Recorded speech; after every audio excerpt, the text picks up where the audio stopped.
नमस्कार. पाचच्या बातमीपत्रात मी पर्णिका हेदवकर आपलं स्वागत करते. पाहुयात काही ठळक घडामोडी. शेतकऱ्यांना कर्जमाफी द्या या मागणीसाठी आज सलग तिसऱ्या दिवशीही विधानसभेत गदारोळ सुरूच राहिल्यानं आधी 2 वेळा आणि नंतर दिवसभरासाठी कामकाज तहकूब करण्यात आलं. होळी आणि इतर सुट्ट्यांमुळे आता सभागृहाची बैठक थेट 15 तारखेला होईल.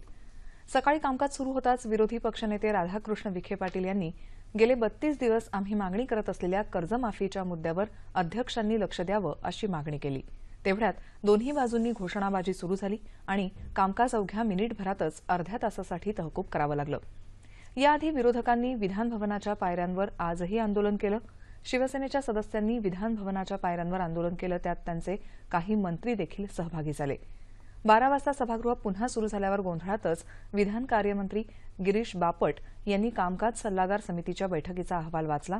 त्यानुसार उद्यापासून 14 तारखेपर्यंत सभागृहाला सुटी असणार आहे.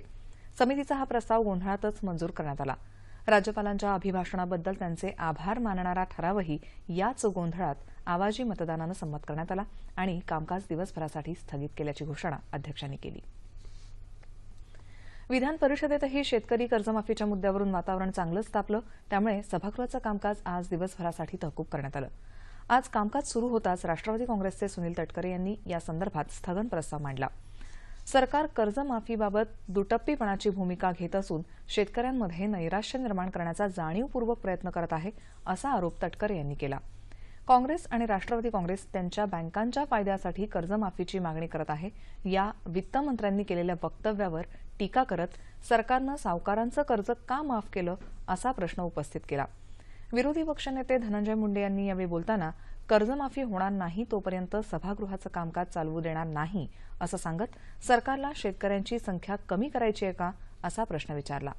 काँग्रेसचे गटनेते शरद रणपिसे यांनीही या प्रस्तावाला समर्थन दिलं.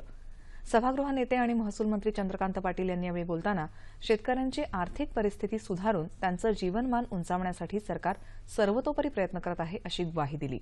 फक्त कर्जमाफीनं प्रश्न सुटणार नाही, शेतकऱ्यांवर पुन्हा कर्ज काढण्याची वेळ येऊ नये यासाठी सरकार काम करत असल्याचं त्यांनी सांगितलं. मात्र विरोधकांचं समाधान झालं नाही. ते हौद्यात उतरल्यानं पुन्हा घोषणाबाजी सुरू झाली. त्यानंतर सभागृहाचं कामकाज दिवसभरासाठी तहकूब करण्यात आलं. उत्तर प्रदेशात लखनौ इथं पोलीस आणि दहशतवाद्यांमध्ये झालेल्या चकमक प्रकरणाचा तपास एनआयए म्हणजेच राष्ट्रीय तपास यंत्रणा करणार आहे. त्यासाठी एनआयएचं पथक घटनास्थळी दाखल झालं आहे अशी माहिती केंद्रीय गृहमंत्री राजनाथ सिंह यांनी दिली.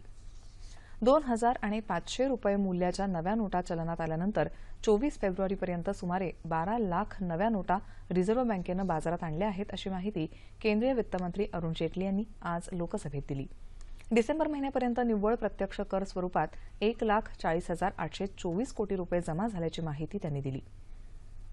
मुंबईचे खासदार गोपाळ शेट्टी यांनी राज्यात नुकत्याच झालेल्या स्थानिक स्वराज्य संस्थांच्या निवडणुकीदरम्यान मतदार याद्यांमधून अनेक नावं गायब झाल्याचा मुद्दा उपस्थित केला.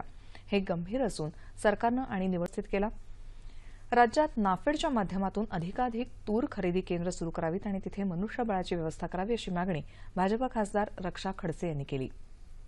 यंदा राज्यात तुरीचं विक्रमी उत्पादन झालं आहे. त्यामुळे केंद्र सरकारनं तुरीला हमी भाव मिळवून द्यावा अशी मागणीही रक्षा खडसे यांनी केली.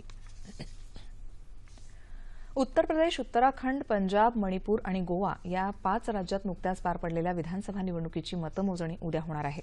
त्यासाठी केंद्रीय निवडणूक आयोगानं दिशानिर्देश जारी केले आहेत.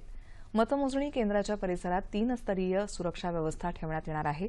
यात स्थानिक पोलीस तैनात करण्यात येतील. तसंच या केंद्रांच्या आसपासच्या 100 मीटर परिसरात वाहन बंदी करण्यात आली आहे. मतमोजणी केंद्राच्या प्रवेशद्वाराजवळ गर्दीवर नियंत्रण ठेवण्यासाठी वरिष्ठ दंडाधिकाऱ्यांना नियुक्त करण्याचे निर्देशही आयोगानं दिले आहेत. तसंच मतदान केंद्रात मोबाईल फोन घेऊन जायला आयोगानं बंदी केली आहे. त्याचबरोबर स्ट्रॉंग रूममध्ये मतमोजणी कक्षापर्यंत जाण्याच्या मार्गावर अतिरिक्त सीसीटीव्ही कॅमेरे लावण्याचे निर्देशही आयोगानं दिले आहेत. स्त्री शिक्षणाचा पाया रचणाऱ्या समाजसुधारक क्रांतीज्योती सावित्रीबाई फुले यांचा आज 120वा स्मृतिदिन. 1848 साली सावित्रीबाईंनी मुलींसाठी पहिली शाळा सुरू केली.